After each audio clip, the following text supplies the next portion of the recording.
On se trouve actuellement à la grande synagogue de Mulhouse, qui se situe en plein centre-ville. C'est un édifice qui a été construit au milieu du 19e siècle, début des travaux 1847, achèvement des travaux 1849. Le 10 avril 2010, il y a eu un incendie qui a détruit en grande partie l'édifice à l'intérieur.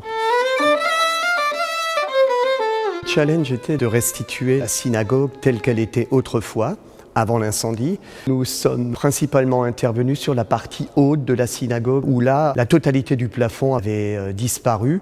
Les rares morceaux qui restaient ont été conservés jusqu'à ce que l'on ait fini de prendre les empreintes. Et ensuite, c'est nous-mêmes, nos équipes, qui ont démoli le restant des enduits plâtres et ornements pour les remplacer avec de nouveaux ornements donc fabriqués chez nous dans nos ateliers. On a restitué les pilastres, les moulures, les modillons. Une partie de ces décors ont été fabriqués sur place pour éviter les soucis de transport. On a employé des techniques ancestrales comme la gypserie, le staff, mais on a également fait appel à des procédés plus traditionnels, genre enduit plâtre, sur mur, ou alors également des techniques sèches, plaques de plâtre sur ossature métallique, plaques hostile.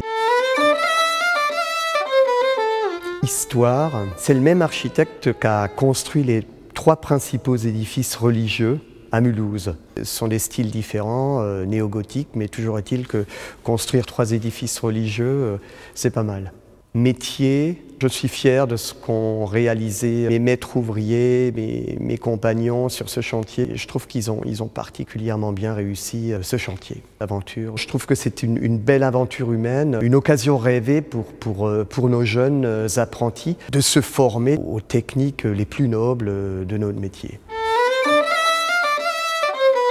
Je suis très fier, très content d'être nominé. C'est certainement quelque chose qu'on doit avant tout à notre personnel qui s'est montré exemplaire,